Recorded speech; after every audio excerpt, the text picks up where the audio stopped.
एक जमाना था जब भारत के अंदर एवरी 1000 होम्स में से हार्डली 2 या 3 घरों के अंदर एयर कंडीशनिंग देखने को मिलती थी। इनफैक्ट एयर कंडीशनिंग बहुत ही ज्यादा अमीर लोगों की बात मानी जाती थी। लेकिन धीरे धीरे भारत के अंदर बढ़ते इनकम के साथ में आज तकरीबन हर अर्बन मिडिल क्लास फैमिली के अंदर आपको एटलीस्ट एक कमरे में एक आध एसी देखने को मिल जाता है। लेकिन एक बहुत बड़ा डिफरेंस भारत में ये है कि इतना हॉट, ह्यूमिड और बहुत ही ज्यादा वेरिंग क्लाइमेट होने के बावजूद हमें सेंट्रल एयर कंडीशनिंग देखने को नहीं मिलता। अगर आप अमेरिकन हाउसेस में देखो तो वहां पे पूरे के पूरे घर को सेंट्रलाइज्ड क्लाइमेट कंट्रोल सिस्टम्स के जरिए इक्विप किया जाता है। इनफैक्ट यूएई जैसे अगर देशों में आप देखो, दुबई जैसे शहरों में देखो, तो आपको जो है छोटी बिल्डिंग्स भी अगर है ग्राउंड प्लस 4 वगैरह की बिल्डिंग्स, तो वहां पे भी सेंट्रलाइज्ड एयर कंडीशनिंग देखने को मिलती है। लेकिन फिर भारत जैसे देश में जहां पर देखा जाए तो एयर कंडीशनिंग एक रिक्वायरमेंट ही बन जाएगी फ्यूचर में, वहां पे सेंट्रलाइज्ड एयर कंडीशनिंग यूज क्यों नहीं होती? चलिए समझते हैं आज की इस वीडियो में। दोस्तों ऑब्वियसली वीडियो की शुरुआत में कई लोग समझ गए होंगे कि भारत के कई रीजंस के जैसे पैसा यहाँ पे एक बहुत इंपॉर्टेंट कॉस्ट होगा, लेकिन वो पैसा है क्यों और वो कहाँ पे एफिशिएंट बनता है और कहाँ पे इनएफिशिएंट, वो चीज एक्सप्लेन करने के पहले मुझे आपको दोनों का डिफरेंस समझाना पड़ेगा। अब सेंट्रलाइज्ड एयर कंडीशनिंग क्या होता है? बेसिकली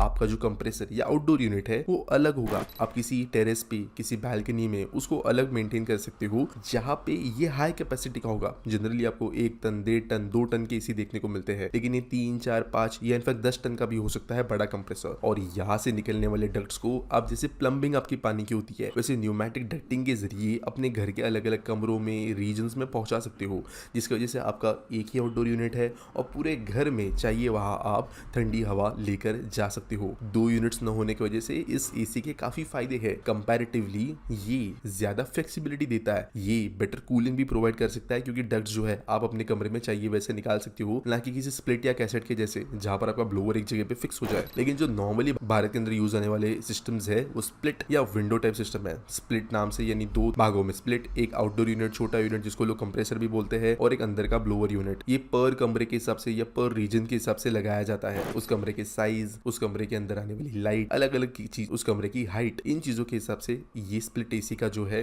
हिसाब किया जाता है। लेकिन इसकी वजह से कई दिक्कतें भी आती है। फॉर एग्जाम्पल हर कमरे को इंडिविजुअली आपको आइसोलेट करना पड़ता है, किचन तक में दरवाजे लगाने पड़ते हैं। इसके अलावा ये कंपैरेटिवली इतने स्ट्रॉन्ग नहीं होते क्योंकि ये हवा जो है एक ही ब्लोअर में से फेंक रहे होते हैं, तो एक पूरे कैपेसिटी को कवर करने वाला एक टनेज होने के बावजूद आपको कमरे में डिफरेंस देखने मिलता है अलग अलग जगहों पे। तो मेन जवाब पे आते हैं कि क्यों हम नहीं लगा रहे हैं सेंट्रलाइज्ड एसी भारतीय अपार्टमेंट्स के अंदर। तो ऑब्वियसली कॉस्ट और हमारे देश के अंदर जो घर है या स्पेसेस है उसके साइजेस पे हमें आना पड़ेगा। देखो तकरीबन अगर 5000 स्क्वायर फीट के नीचे की कोई बिल्डिंग है तो ज्यादा सस्ता होता है कि आप मल्टीपल स्प्लिट एसीज लगाकर जो है एक चीपर तरीके से इंस्टॉलेशन कर दो एयर कंडीशनिंग का, क्योंकि फिर वहां पे आपके वो 6-7 ही यूनिट्स मेंटेन करने पड़ेंगे। आप ज्यादा फ्लेक्सिबिलिटी के साथ में उनको चला सकते हो, कमरे इंडिविजुअली हैंडल कर सकते हो। लेकिन जब 10,000 स्क्वायर फीट के ऊपर की स्पेस हो जाती है तो सेंट्रलाइज्ड एसी ज्यादा एनर्जी एफिशिएंट, कंफर्टेबल और लॉन्ग टर्म में सेंस बनाता है। जैसे मान के चलो आपका जो 1000 स्क्वायर फीट का घर है, वहां पर अगर आपको 4 एसीज की जरूरत है, यानी कि 4 से 6 टन आपको कैपेसिटी की जरूरत है एयर कंडीशनिंग की, तो उस कैपेसिटी का एक पूरा का पूरा सेंट्रलाइज यूनिट जो है वो बहुत ज्यादा आपके लिए अफोर्डेबल नहीं होगा। आपका कॉस्ट जो है वो 10 से लेके 15-16 लाख तक भी जा सकता है। एट द सेम टाइम क्योंकि आपका घर छोटा है तो आपकी डक्टिंग भी बहुत लंबी नहीं होने वाली, और साथ साथ फिर जो उसका ईयरली मेंटेनेंस निकलेगा वो बहुत हैवी होगा। साथ साथ भारत जैसे देश में जहाँ पर डस्ट बहुत ज्यादा है वहां पर सेंट्रलाइज्ड एसी का मेंटेनेंस थोड़ा ज्यादा महंगा पड़ता है, क्योंकि नॉर्मल एसी के जैसे आप पानी मार के धूल नहीं उड़ा सकते, वहां पर जो है आपको डक्टिंग क्लीन करनी पड़ती है, और हमारे क्लाइमेट में वो डक्टिंग काफी ज्यादा खराब हो जाती है। स्पेशली अगर जैसे घर जैसे एनवायरनमेंट में अगर वो कंसील्ड हो, ऑफिस के जैसे बस ऊपर से लटक नहीं रही हो, तो उसका मेंटेनेंस और महंगा हो जाता है और इसीलिए सेंस वो नहीं बनाती। लेकिन क्या इसका मतलब ये है कि भारत में हमेशा स्प्लिट एसीज ही रहेंगे क्योंकि वो चीपर है और ज्यादा फ्लेक्सिबल है? अगर आप इंडिया को छोड़ के चाइना देखो, हांगकांग देखो, जापान देखो, स्प्लिट एसीज ही नॉर्म है। यूरोप के अंदर भी स्प्लिट एसीज ही नॉर्म है, विंडो एसीज ही नॉर्म है। सिर्फ अमेरिका के अंदर वगैरह जो है आपको देखने को मिलता है सेंट्रलाइज्ड एसी। हालांकि ये डिफरेंस जरूर है कि जो अपार्टमेंट बिल्डिंग्स है उसके अंदर आपको थोड़ा ज्यादा सेंट्रलाइज्ड एयर कंडीशनिंग देखने मिलता है,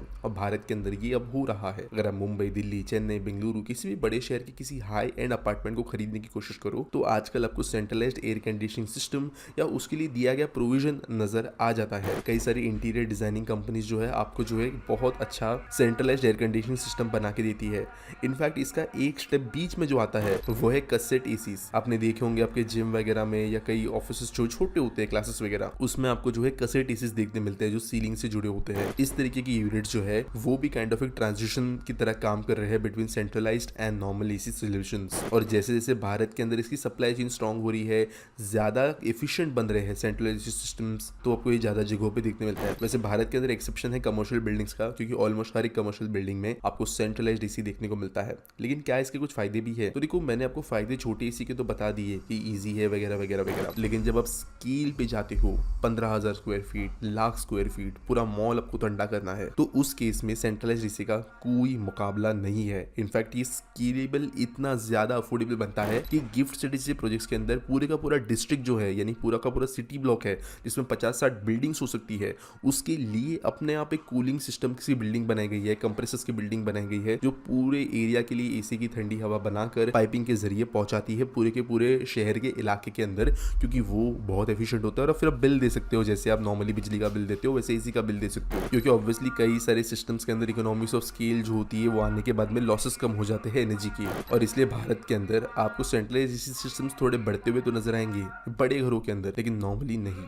उम्मीद करता हूं सवाल का जवाब मिल गया होगा। आपके पास कोई सवाल या कमेंट सेक्शन मुझे पूछ सकते हो। मिलेंगे अगले वीडियो में। ऐसी और टिप्स से अपडेटेड रहने के लिए फॉलो करें रिपेयर बडी को।